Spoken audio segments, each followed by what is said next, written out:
pero sus ojos estaban velados. Otra escritura es embargados.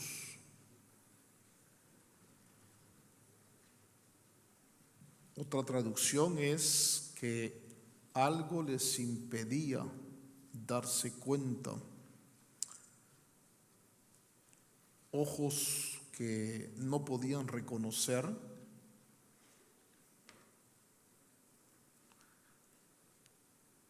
que estaban vendados. Y bueno, las Biblias traducen de diferente manera, velados o vendados. El verso 16 dice, pero sus ojos estaban embargados o velados para que no le reconociesen o no le conociesen. Hagamos una oración al Señor. Buen Dios, esta noche, Señor, que hemos cantado, que hemos elevado a ti cánticos. Señor, que sus cánticos sean aceptos, sean agradables delante de ti. Ahora que vamos a abrir tu palabra, te ruego que nos des la unción, la gracia, la sabiduría, Señor, y que lo que exponemos en tu palabra podamos nosotros no solo saberlo, sino, Señor amado, experimentarlo. Poder, Señor, en tu gracia, tener esa experiencia maravillosa de lo espiritual. En el nombre de Jesús, habla nuestro corazón. Habla a través, Señor, de los medios de comunicación y lleva tu palabra a aquellas almas, a aquellas mentes que están en sintonía. En el nombre de Cristo, pueblo de Dios dice, amén. Vamos a bajar el monitoreo, hijos. Quiero hablarles, siéntense amados que están de pie. Quiero hablarles esta noche un poquito. La vez pasada hablamos la necesidad de poder ponerle sentido a las Escrituras en la pregunta que le hace Jesús a Nicodemo, una pregunta donde lo enfrenta a tal vez una ignorancia en cuanto al entendimiento. Hace muchos años, estudiando en la universidad, recuerdo la expresión que mencionó un catedrático. Él nos enseñaba sobre filosofía. Entonces, él dijo, yo no sé cómo a los cristianos les gusta leer la Biblia, dijo, que la Biblia no tiene, ni siquiera tiene figuras para entretenerlo aún. Y no sé cómo puedan entender ese libro. Y la realidad es que cuando hablamos de la Biblia, hablamos de las Escrituras. Vamos a bajarle un poquito, hijo. Nosotros debemos enfrentarnos en este pasaje específicamente de Lucas 24. Encontramos nosotros a dos discípulos que de pronto en el camino de su fe se ven en una crisis muy profunda. Su esperanza, la esperanza que ellos tenían, una esperanza que debemos entender nosotros, Israel, los israelitas, los nacidos en Israel, la gente de Israel. Ellos vivían bajo la dominación del Imperio Romano. Y los profetas que Dios había enviado habían llevado un mensaje de liberación, un mensaje en los profetas leemos nosotros que Dios les decía a Israel que Israel iba a ser cabecera de montes. Y ellos interpretaban y ellos leían las promesas, y la esperanza que ellos tenían era el surgimiento de un líder, un un Cristo, un Mesías, pero un Mesías a la manera política, un Mesías que iba a traer una restauración a Israel, una restauración que iba a sacar al pueblo judío de la dominación romana. Un Mesías revolucionario, un Mesías político. Hasta el día de hoy, si usted habla con un israelita, ellos siguen esperando un Mesías político. Ellos, en su interpretación, incluso he tenido la oportunidad de escuchar a algunos rabinos que su esperanza el día de hoy, su esperanza es que un líder político se levante, un líder que le va a traer a Israel la restauración que los profetas anunciaron. Por eso es interesante cuando Jesús comienza su ministerio. Usted recordará que incluso Zacarías profetiza y ellos tenían la esperanza de ese cumplimiento del reino, de la liberación, de las promesas que Dios le dio a Israel. Una de las promesas que debemos de recordar que Dios le dio a Abraham es que sería heredero del mundo, no de Israel, del mundo. Es decir, aunque no nos guste a nosotros los que no somos judíos, pero Dios le ofreció el mundo a los judíos. A Abraham le dijo, él va a ser heredero del mundo. Y entonces ellos interpretaban y esperaban la consolación de Israel,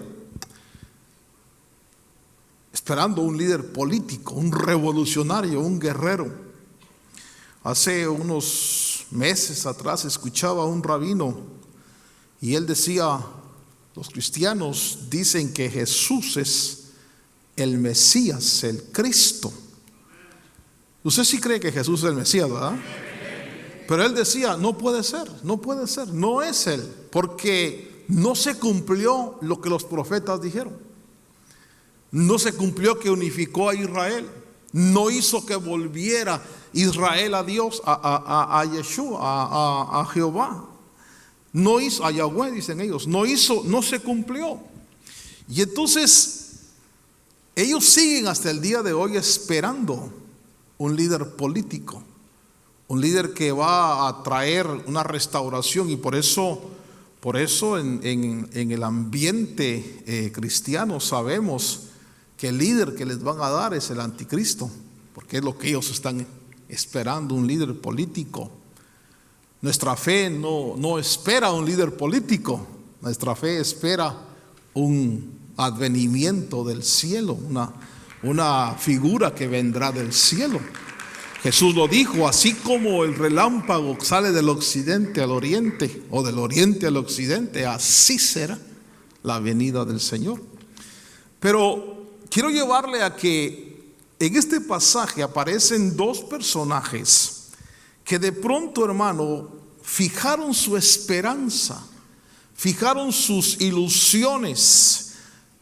En un momento dado tuvieron una impresión de que Jesús era ese libertador, de que Jesús era el líder político, el líder que iba a tomar el gobierno. A mi parecer, y escuche bien esto, a mi parecer, muchas veces nosotros no detectamos la presencia de Satanás porque él es experto en el engaño. Si algo tiene el diablo es que es un camaleón, se camufla, o no sé cómo se dice, usa camuflaje tan especial que de pronto parece que es un ángel de luz, pero no es un ángel de luz. ¿Por qué le digo esto? Porque Satanás, que es diga conmigo, el Señor reprenda, hermano, que es el padre del engaño, engañó a Eva, y Eva era una mujer pura, una mujer sin pecado. Pero también creo firmemente que Satanás engañó a Judas, porque Judas el que entregó a Jesús, de pronto vende a Jesús. Pero Judas no esperaba que Jesús muriera.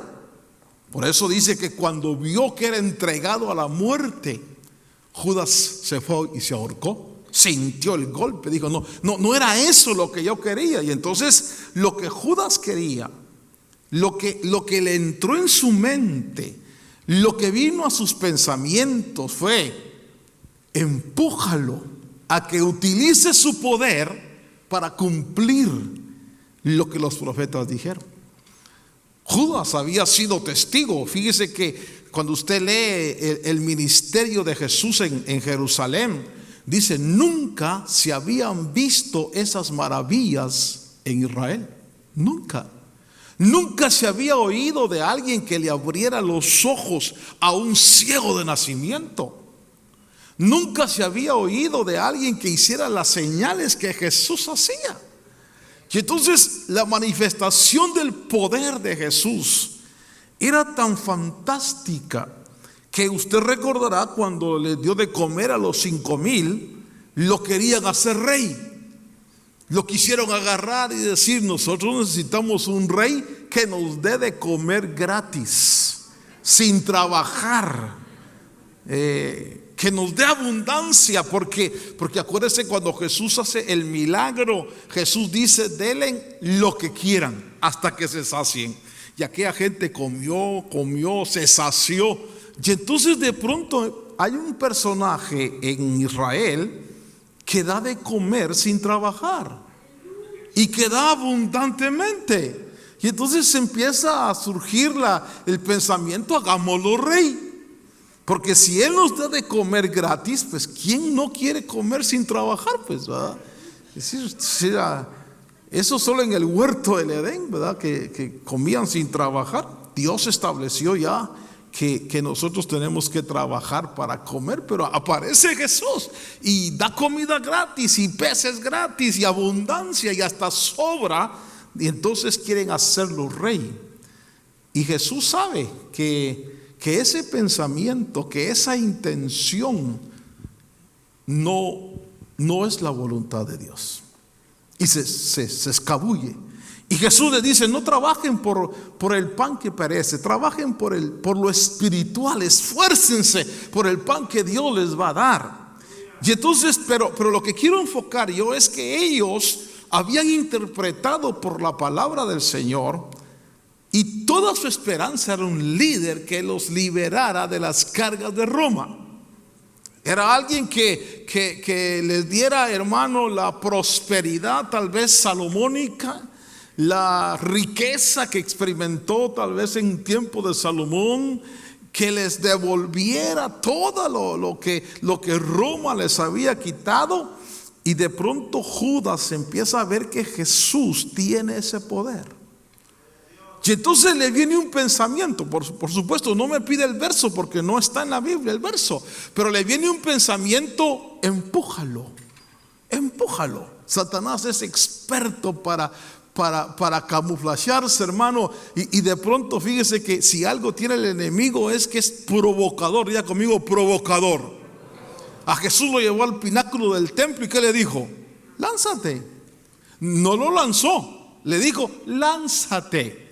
Porque una cosa debemos entender: el diablo no obliga a nadie, nada más le mete la idea, nada más le sugiere, nada más, hermano, le dice: yo te aconsejo. De tal manera que si Jesús se hubiera tirado, el diablo hubiera dicho: yo no lo tiré, él tomó la decisión. Y entonces a Judas le metió el pensamiento: entrégalo, para que utilizando su poder venza a Herodes, venza a Pilato, se instaura el reino, porque Judas, y debo decir algo aquí, amaba a Israel. Judas amaba a Israel. Ellos aman su nación. Por ejemplo, como yo creo que usted ama donde nació, aunque esté lejos, todavía piensa y suspira por donde nació, ¿verdad? Porque de ahí fue su primera nutrición. Y Jesús, en lugar de usar su poder para ese propósito, ellos ven que se entrega y se muere y lo matan. Y entonces de pronto viene sobre ellos una decepción terrible, una frustración, un desencanto. Yo le preguntaba a un hermano, platicando esta semana con un hermano, le dije, ¿cuáles son los beneficios de las crisis en la vida? Y me dijo, muchas. Las crisis en la vida tienen la capacidad de hacer aflorar lo que hay en el corazón. Fíjese que qué cosa interesante, porque este evangelio, yo pues respeto las posiciones que hay en la vida, pero ese evangelio de pare de sufrir, yo quisiera que fuera verdad. Yo quisiera que realmente uno dejara de pasar momentos difíciles y crisis, pero yo veo que las crisis son importantes en la vida. ¿Por qué? Porque de pronto se exterioriza lo que había en el corazón. Usted va a ver cómo la crisis en Pedro le exteriorizó su cobardía, su miedo, todo afloró. ¿Por qué? Porque de pronto ven que Jesús es crucificado. Lo interesante de esto que quiero platicarle es que de pronto vemos aquí en el capítulo 24 de Lucas que hubieron dos discípulos que tomaron la decisión de, ¿sabes qué? Mejor vámonos para Emaús. Alejémonos de Judea porque aquí nos van a matar. Acuérdese usted que agarraron ahí en Jerusalén, agarraron, hermano, a Jesús, lo crucificaron. Y si matan al líder, los apóstoles dijeron, escondámonos. Porque si mataron al que tenía el poder, si agarraron, Jesús mismo en el Getsemaní dijo, si me buscan a mí, dejen ir libres a estos, pues. Pero vea usted, por ejemplo, cómo Pedro fue enfrentado. Y le dijeron, tú eres de ellos. Y Pedro dijo, no conozco al hombre, no sé quién sea. Y hasta dice que empezó a decir malas expresiones. Así que en el momento de la crisis, hermanos, es donde uno realmente saca lo que tiene. Si tiene fe o tiene miedo, si uno es valiente o uno es cobarde, pero esas crisis bendicen porque nos dan a conocer lo que hay dentro del corazón. Y entonces estos del camino de Emaús de pronto dicen, vámonos, aquí estamos en peligro, vámonos para Emaús. Allí en Emaús vamos a estar tranquilos. Mira, no vaya a ser, déjenme imaginar, por favor, no me pida el verso, no vaya a ser que se les ocurra empezar a buscar a los discípulos y a matarlos. Si ya mataron al cabecilla, puede que maten a los discípulos. Y entonces ellos se van a Emaús. Lo interesante de esto, hermano, es que de los que Dios le ha dado a Cristo, ninguno se pierde. Ninguno se pierde. Y entonces van caminando hacia Emaús. Y por favor, lea conmigo en el verso 13. Y he aquí que aquel mismo día, dos de ellos iban a una aldea llamada Emaús, que está como a 11 kilómetros de Jerusalén. Jerusalén había sido el centro del espectáculo, había sido el lugar donde la crucifixión, donde todo había tenido lugar. Y de repente ellos dicen, van conversando entre sí acerca de todas estas cosas que habían acontecido. Y sucedió que mientras conversaban y discutían, Jesús mismo se acercó y caminaba con ellos. Ahora note esto, pero los ojos de ellos estaban velados, estaban cegados, no veían, había un velo sobre sus ojos para no reconocer al Señor. Y entonces Jesús les dice, ¿qué discusiones? Otra pregunta, ¿qué pláticas son esas que tratáis, que tenéis? ¿Qué discusiones son estas que tenéis entre vosotros mientras vais andando? Diga conmigo, discusiones. Es que cuando uno está frustrado, uno empieza a discutirlo todo, hermano. Y uno empieza a argumentarlo todo. Y entonces ellos se detuvieron con semblante triste. Fíjese cómo una crisis puede llevarlo a uno a una condición tan terrible, donde el mismo Señor no es reconocido. Los ojos están tan cegados y el rostro está triste y tienen discusiones y ellos van en un desánimo tan fuerte que le responden a Jesús y les dice: uno llamado Cleofas le dijo: ¿eres tú el único visitante en Jerusalén que no sabe las cosas que en ella han acontecido en estos días? Entonces, mire cómo el Señor les lleva la conversación. Cómo el Señor les dice: ¿qué cosas? ¿Qué cosas? Y ellos le dijeron las referentes a Jesús el Nazareno, que fue un profeta. Ahora ya no era su Señor, fue un profeta. A mí me llama la atención, hermano, cómo cuando uno está bajo una frustración, las cosas cambian. Por ejemplo, si usted encuentra alguien que era amigo suyo, que le decía: hola mi hermano, ¿cómo está? Y de repente se frustra, está en una crisis, ya no le va a decir hermano, le va a decir don. Mire señor, le va a decir. Es interesante cuando yo he encontrado hermanos que, perdone que lo diga, pero que me llamaban papá. Y de repente entran en una crisis y dicen: pastor. Yo, oye, ahora ya no soy papá, ahora soy pastor. Y a otros que ya ni pastor, don. Digo, la horta, don. ¿Verdad? Y ellos están así, están en una crisis de fe. Diga, crisis de fe.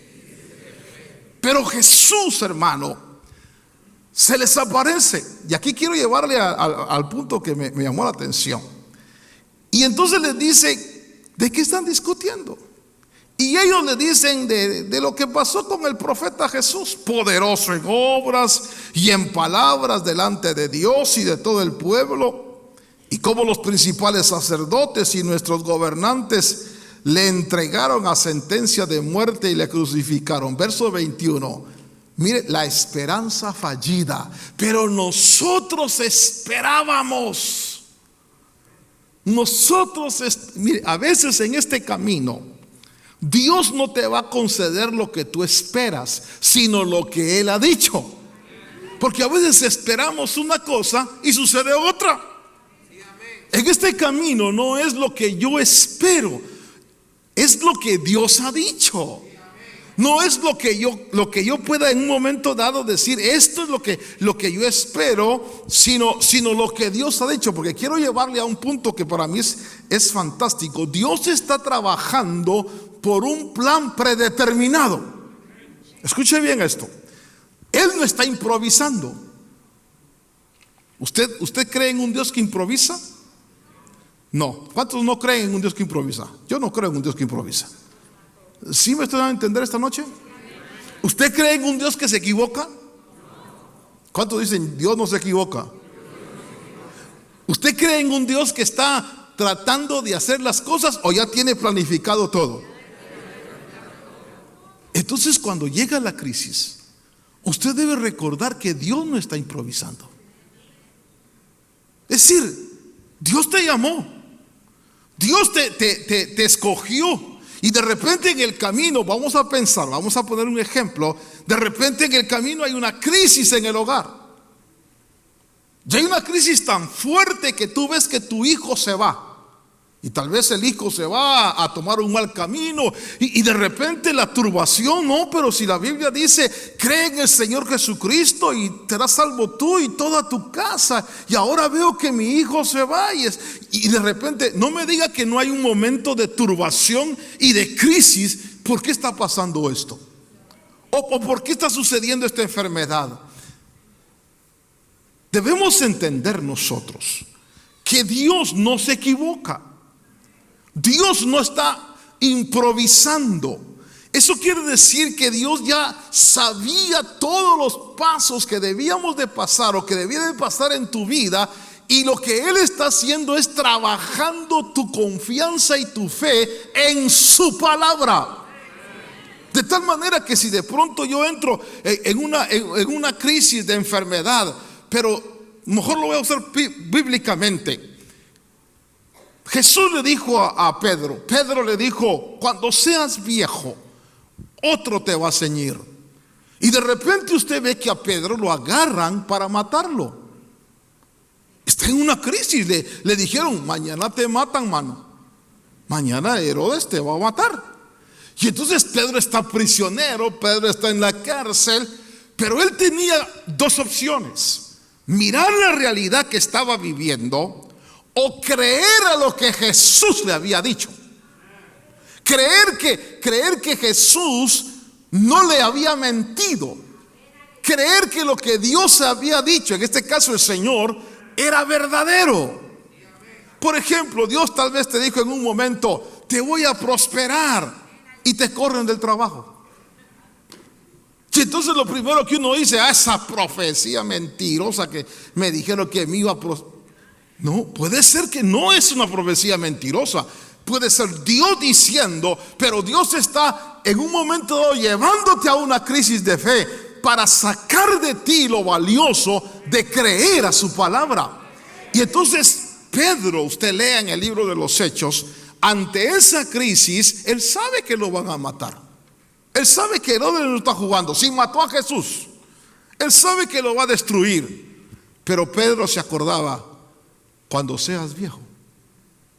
Y entonces dijo: aquí tengo una decisión que tomar, en lo que Dios ha dicho y en lo que dicen los hombres. En lo que dice Herodes o en lo que dice Dios. Pregunta, hagamos un alto aquí. ¿A quién le tienes más confianza tú? ¿A lo que dice Dios? ¿Ha dicho Dios? ¿O a lo que dicen los hombres? Porque hay mucha gente que le cree más a lo que dicen los hombres. No, pero Dios dijo: no, esas profecías no eran de Dios. Eso fue mentira. Eso es falso. Y de pronto, en medio de la crisis, estos hombres están camino a Emaús. Y entonces dice la Biblia que su esperanza, es que, hermano, no hay cosa más triste, más terrible que perder la esperanza. No hay cosa más triste que de pronto, hermano, tú pusiste tu esperanza en algo y de repente, por los azares del destino, las cosas que suceden en la vida, de pronto, hermano, estás en un momento donde tu esperanza parece que se va a desvanecer. Por decirle algo, voy a poner un ejemplo. Tal vez Dios te dijo: yo te traje a este país para bendecirte y prosperarte. Y tú dijiste: amén, Señor. Y de repente ves que la legalización no se da y que aparece una orden de deportación. Y entonces truena el chicharrón. ¿Y ahora, Señor? Pero tú dijiste. Y tu esperanza, hermano, la esperanza de estos, fíjese lo que dice en el versículo 21. Pero nosotros esperábamos que Él era el que iba a redimir a Israel. Es que esto es, hermano, cuando uno está en un hoyo como estos, mire lo que dice.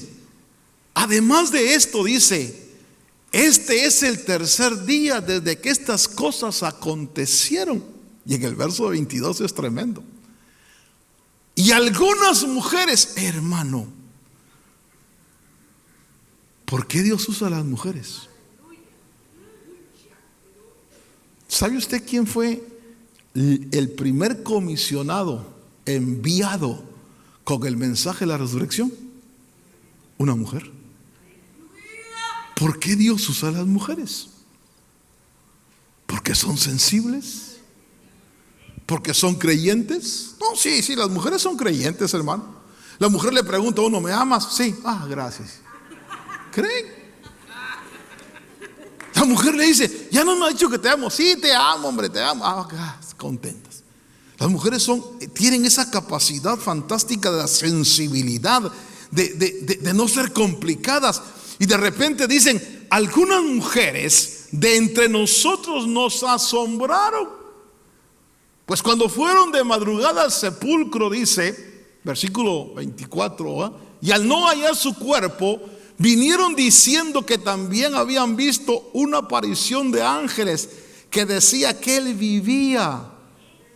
Pero ¿qué dice? Pero a él, el párrafo siguiente, verso 24, no lo vieron. Algunos de los que estaban con nosotros fueron al sepulcro y lo hallaron tal como también las mujeres habían dicho. Pero a él, dice, mira, no lo vieron.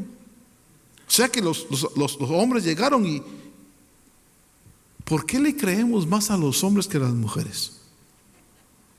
Porque las mujeres dijeron, lo vimos.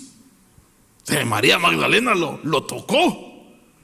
Digo, está vivo, resucitó.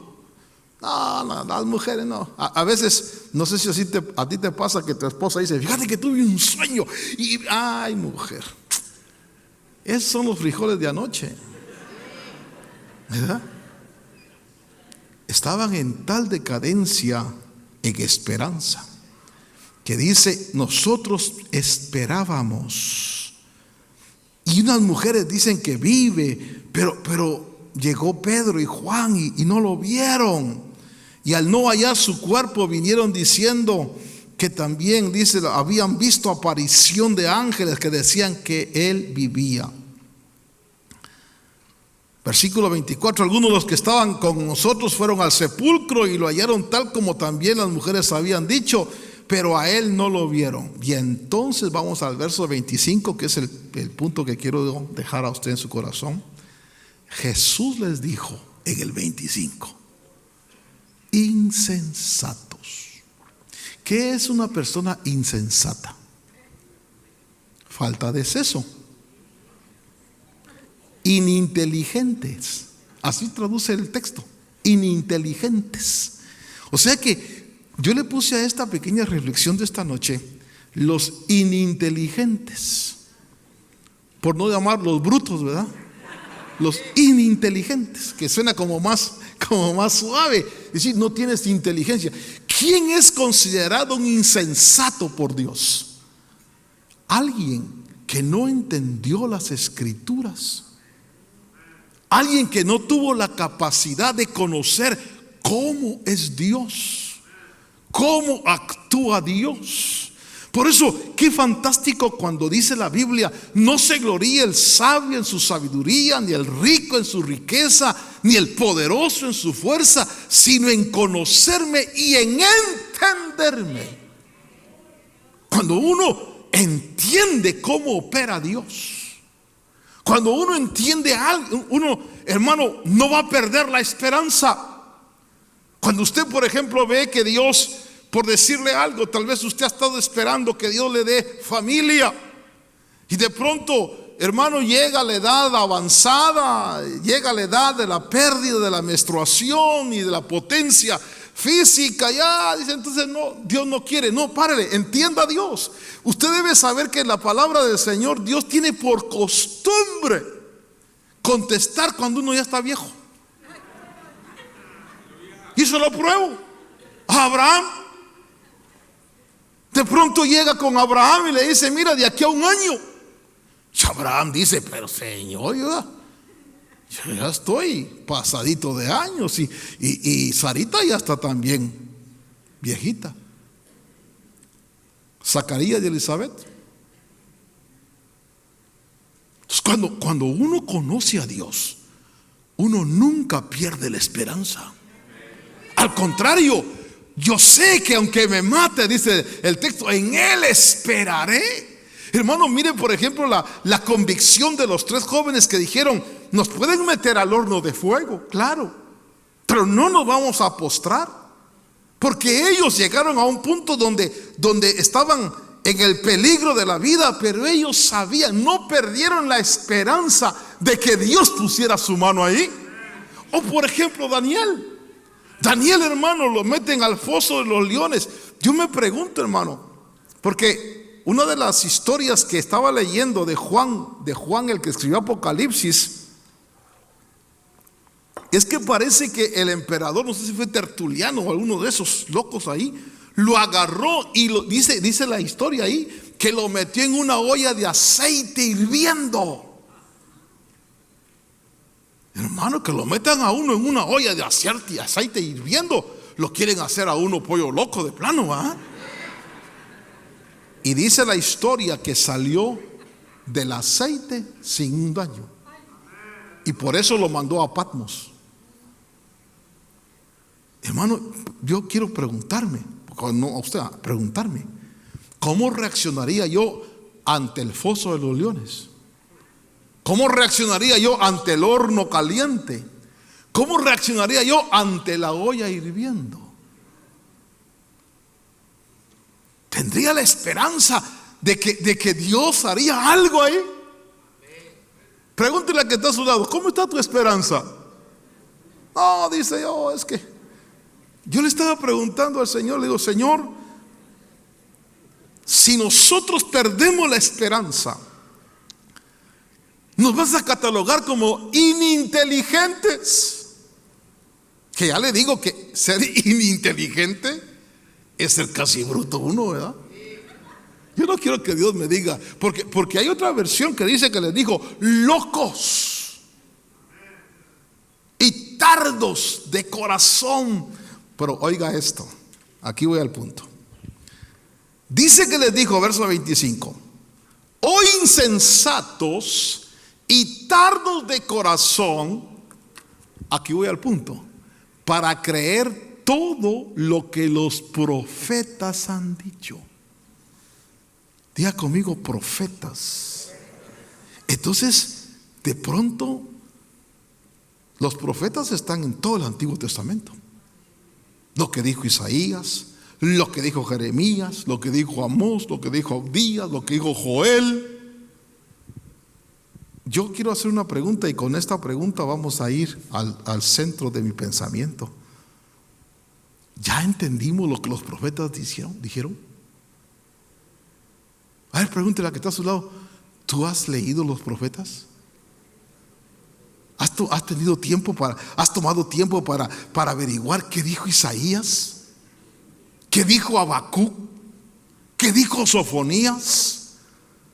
Porque ahí dice que Jesús les dijo, ustedes son ininteligentes, insensatos, locos, porque ustedes no han creído, no dice mis palabras, sino lo que los profetas. Y entonces dije, Señor amado, con razón tú exhibiste a Nicodemo ¿quién es el maestro sí, Nicodemo, ¿ah? Que le dijo, tú eres el maestro de Israel y no sabes esto. ¿Cuál es el trato que Dios tiene con nosotros que dijeron los profetas? ¿Qué fue lo que anunciaron los profetas? Por ejemplo, hermano, dice Pedro que los profetas predijeron sufrimientos para Cristo. Y después de los sufrimientos, ¿qué? Glorias. ¿Glorias para quién? Para nosotros, no para Él.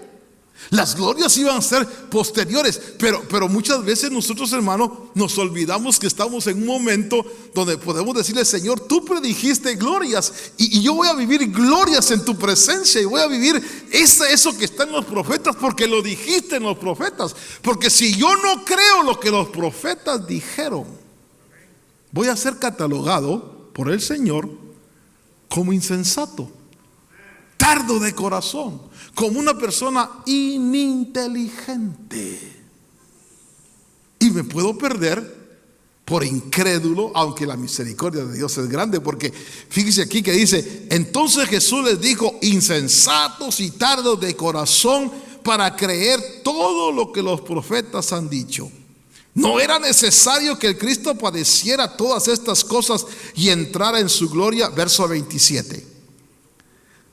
A ver, vamos, yo tengo que decir algo para mí mismo. Tengo que leer otra vez toda la Biblia.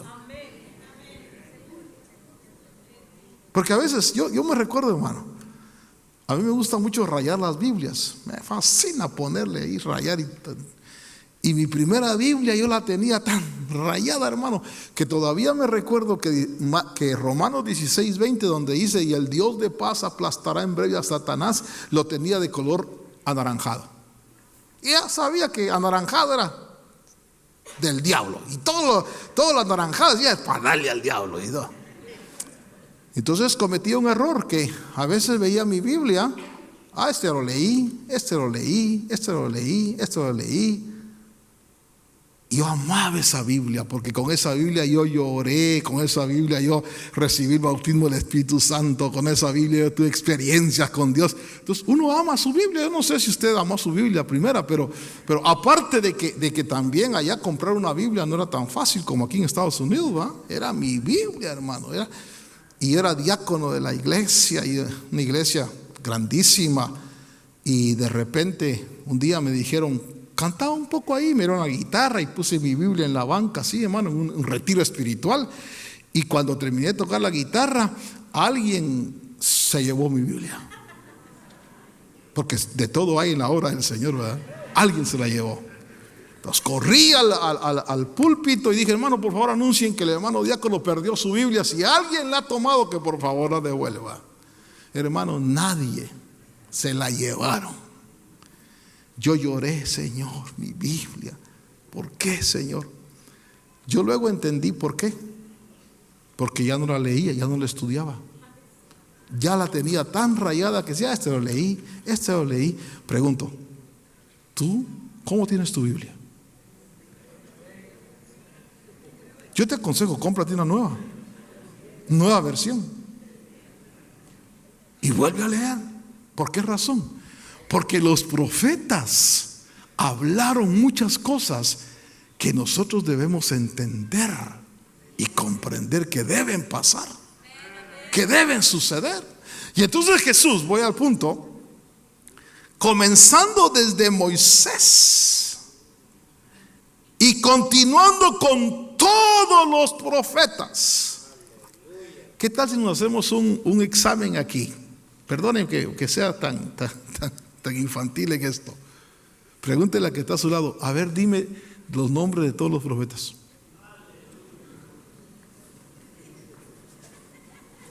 Isaías, Jeremías, Ezequiel, Daniel, Jonás, Abdías, Habacuc, Sofonías.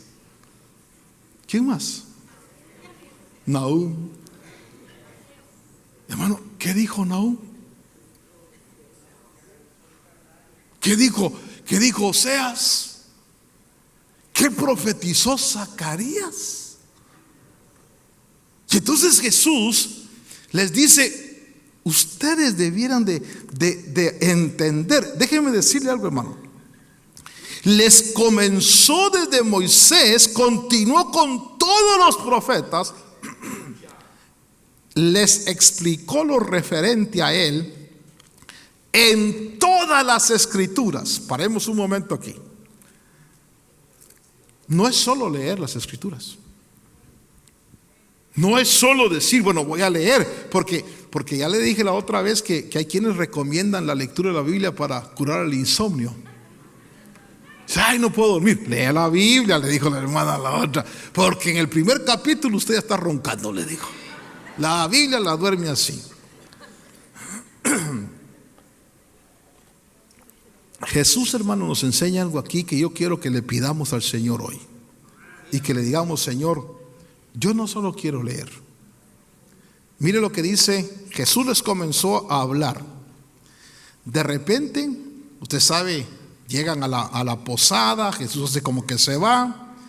Y Jesús, ellos dice una versión que lo obligaron al Señor a que se quedara con ellos. Y entonces Jesús va a partir el pan. Y cuando parte el pan, se les abren los ojos. Ahora note esto. Ellos dijeron algo que para mí es colosal.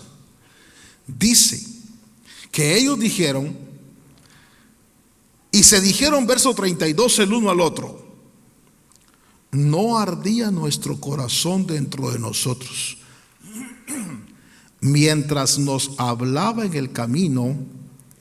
¿Qué dice ahí? Cuando nos abría. Entonces las escrituras deben ser abiertas, porque las escrituras, hermano, por eso es que Dios le dio. Mire, usted regálele la Biblia a cualquiera. Mire, léala. Dice, no le va a atinar. Llegó un eunuco. de Etiopía. Llegó al templo y mire, como buenos evangelizadores, le regalaron el rollo del profeta Isaías. Te regalamos. Mire, la gente a veces regala Biblias, pero dígale que no regales la Biblia, explícala. Y entonces le regalaron el rollo. Y él iba en su carruaje leyendo, hermano, como cordero.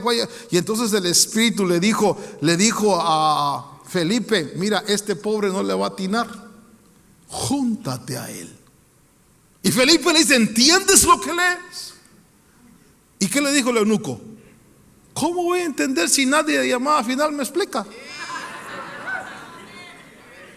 A veces regalamos un tratado, a veces damos una Biblia. Hermano, la Biblia es, perdone lo que voy a decir, es un libro cerrado para las mentes humanas. Es un libro cerrado, no le van a atinar. Ese mi catedrático pobre que va a estar en el infierno del plano, dijo: yo he leído 4 veces la Biblia y no le entiendo. Y yo dije: pobrecito, ¿qué la va a entender si este libro necesita ser abierto? Yo le pregunto a usted, cuando Jesús le dice a la iglesia de Filadelfia: y tengo la llave de David,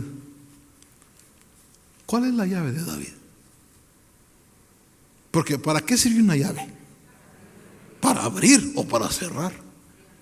¿Cuál es la llave de David? ¿Qué abre la llave de David? ¿La alabanza? Abre la manifestación de la presencia de Dios. Entonces, el que tiene la llave de David hace descender la presencia de Dios. El que no hace descender la presencia de Dios no tiene llave. Podrá cantar, podrá ser un buen músico, podrá tener una voz de Caruso, pero no tiene llave.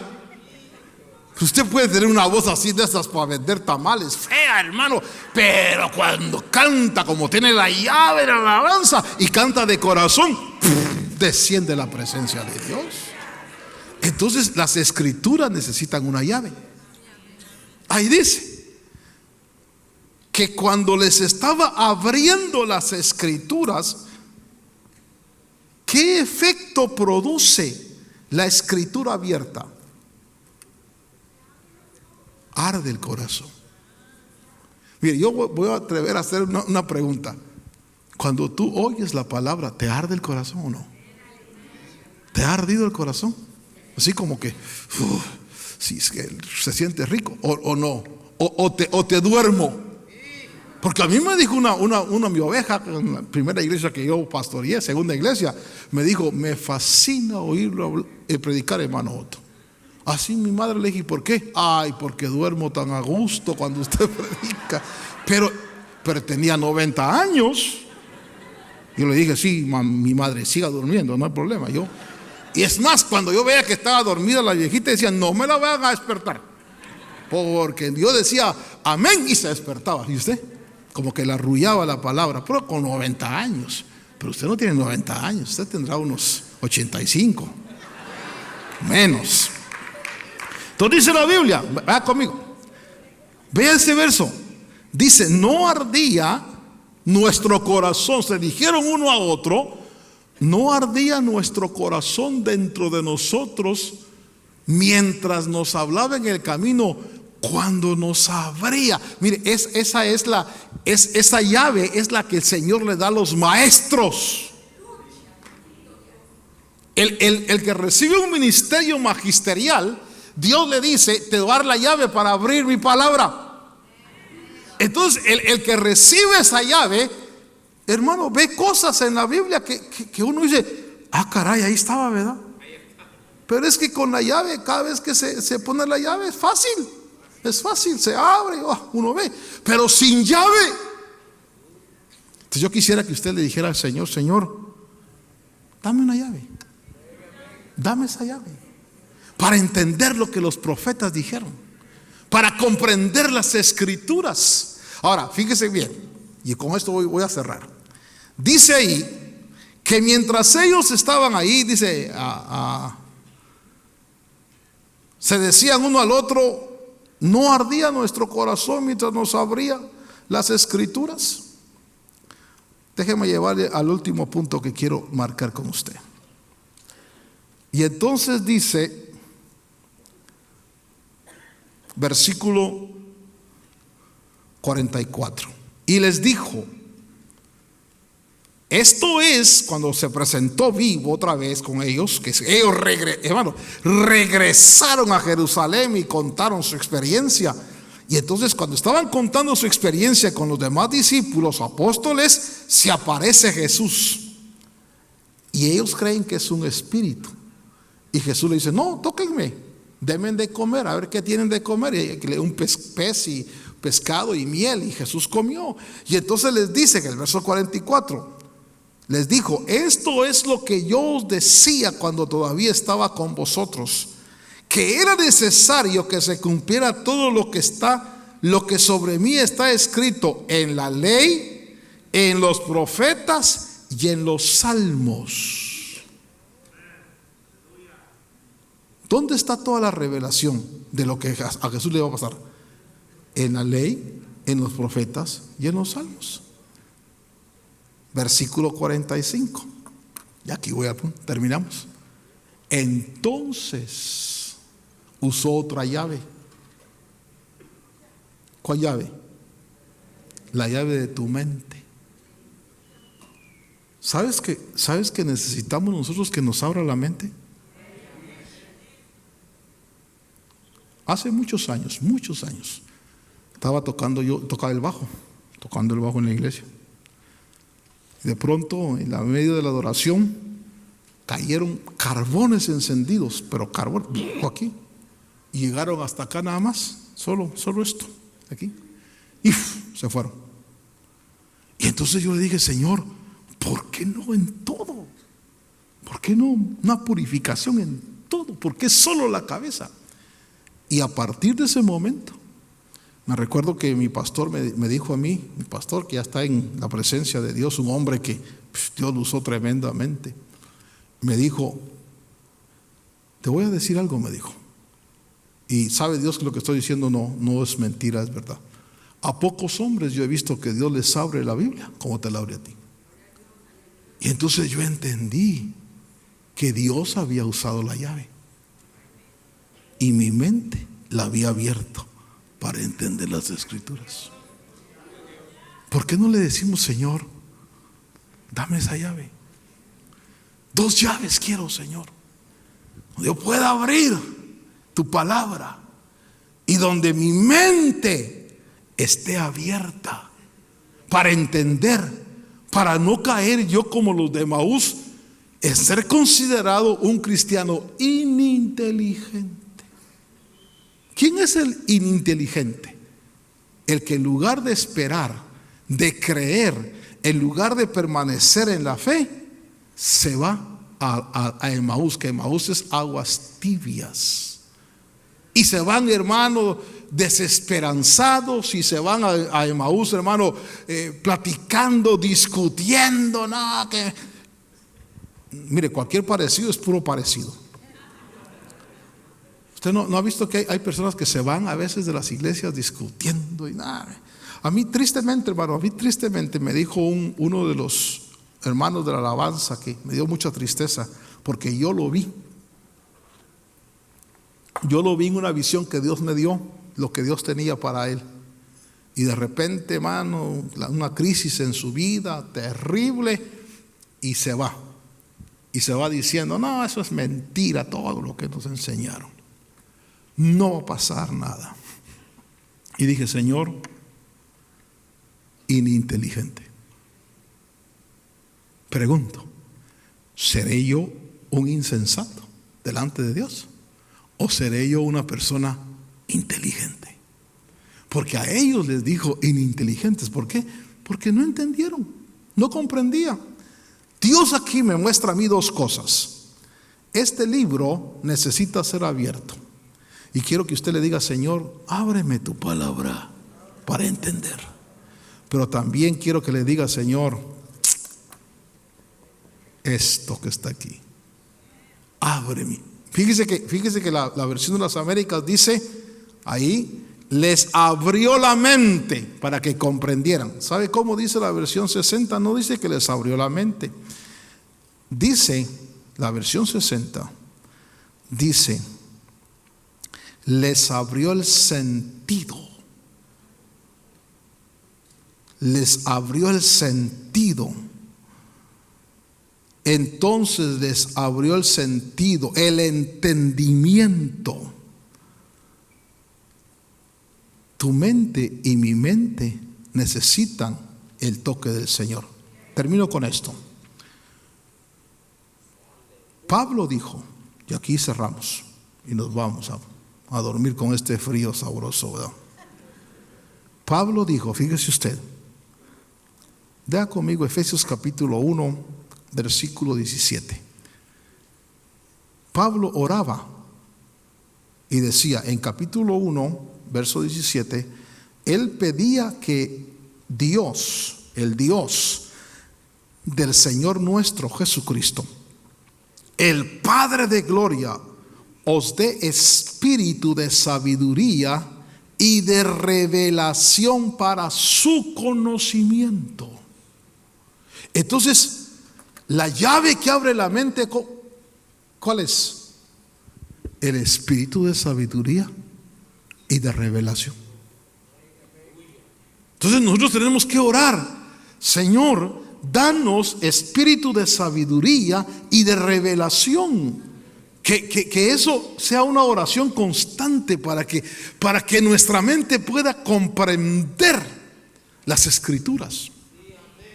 Lo que el Señor cuando les tocó la mente, mire, todo toque del Señor es un espíritu.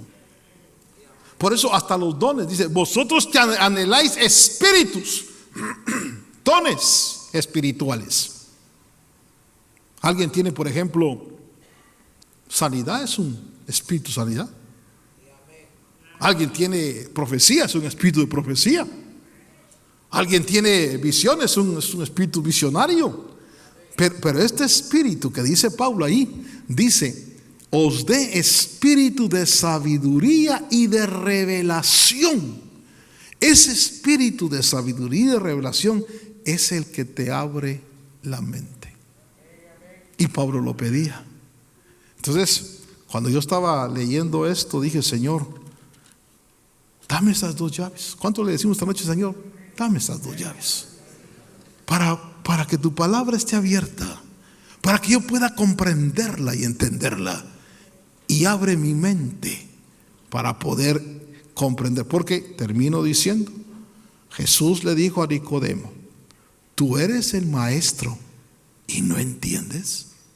Es como que, perdóneme que le diga algo, hermano amado, dice el libro de Hebreos, debiendo ser maestros por causa del tiempo. Entonces yo tengo, por ejemplo, 20, 30, 40 años de estar en el Evangelio. Y de repente ante las crisis me empiezo a sacar todo lo malo que tengo adentro. Entonces me van a decir, ¿tú eres el maestro y no entiende? ¿Cómo debe actuar el maestro? Con entendimiento. Los que actúan en contra, desesperanzados, hermano, los que aquí, pues estos de Maús, podemos nosotros decir que a veces podemos estar en un plano de ininteligentes.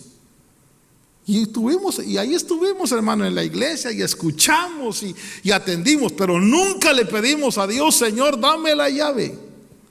Ese espíritu de sabiduría y de revelación para entender tu palabra. Yo quisiera que esta noche le dijéramos, Señor, dame esa llave, dame esa llave.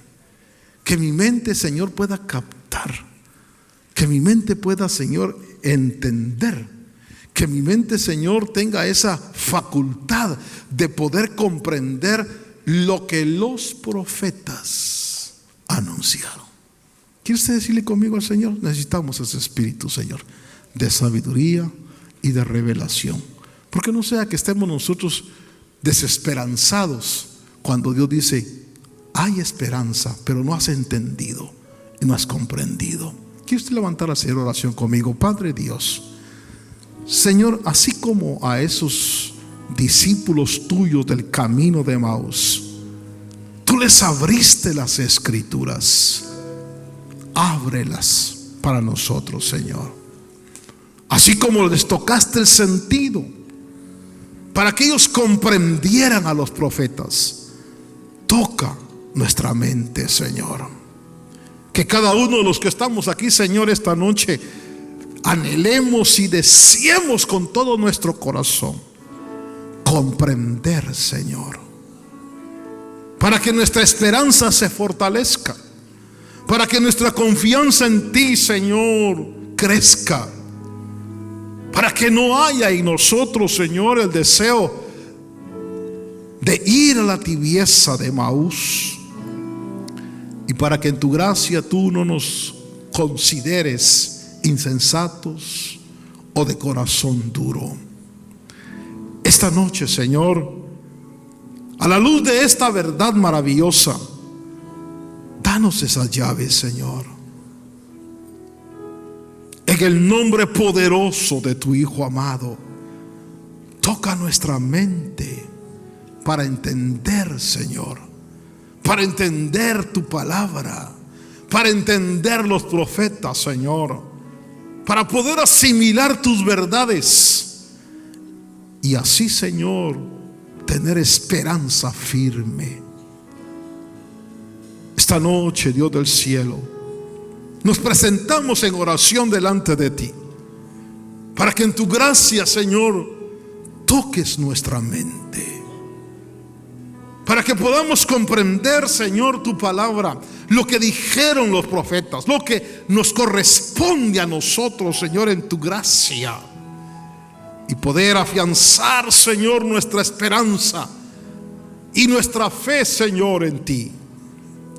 Cada uno de los que estamos aquí, Señor, te pedimos en el nombre de Jesús, toca nuestra mente, Señor. Danos espíritu de sabiduría y de revelación, Señor, para comprender y entenderte a ti, Señor, para crecer en la esperanza y en la convicción de tus promesas, y para estar, Señor amado, en Jerusalén, para compartir, Señor, la experiencia maravillosa de la realidad espiritual tuya. Hoy, Señor, bendecimos la mente de cada uno de los que estamos aquí, Señor, y te pedimos en el nombre de Jesús, toca nuestra mente. Toca nuestra mente, Señor. ¿Quieres decirle al Señor?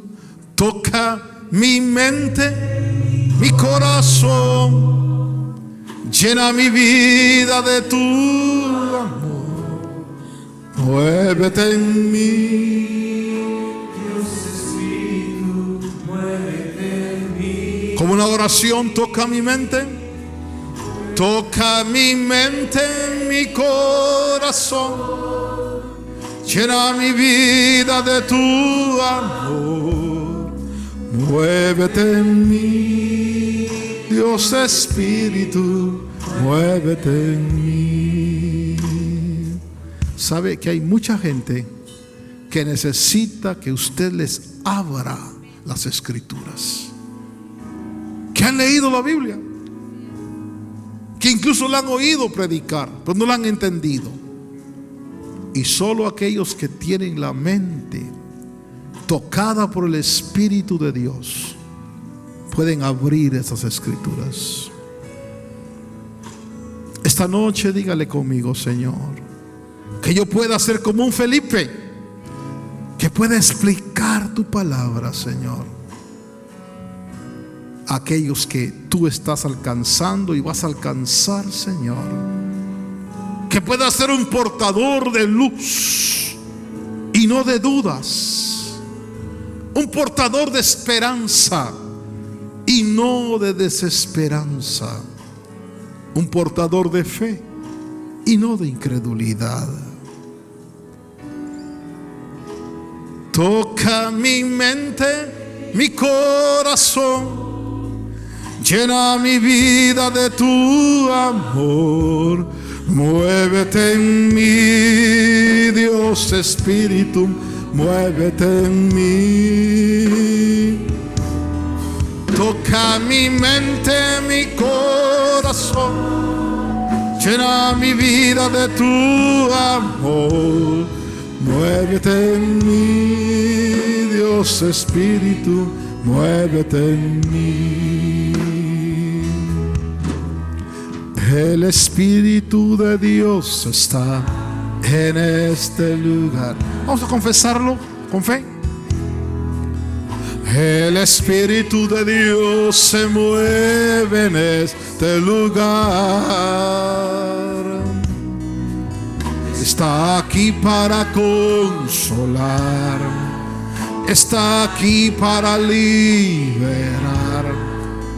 Está aquí para guiar. El Espíritu de Dios está aquí. Muévete en mí. Muévete en mí. Muévete en mí. Toca mi mente, mi corazón. Llena mi vida de tu amor. Muévete en mí, Dios Espíritu. Una última vez, muévete en mí. Muévete en mí. Muévete en mí. Toca mi mente, mi corazón. Llena mi vida de tu amor. Muévete en mí, Dios Espíritu, muévete en mí. Esta noche, Dios, bendecimos la mente de cada hermano. Y te pedimos, Padre bueno, ese espíritu de sabiduría y de revelación. Y que en esa hermosa realidad podamos disfrutar cada día de tu bendita palabra. Bendecimos cada familia, Señor, en el nombre de Cristo, en el nombre de Jesús, nuestro Señor, en el nombre de Jesús. Gracias, Padre.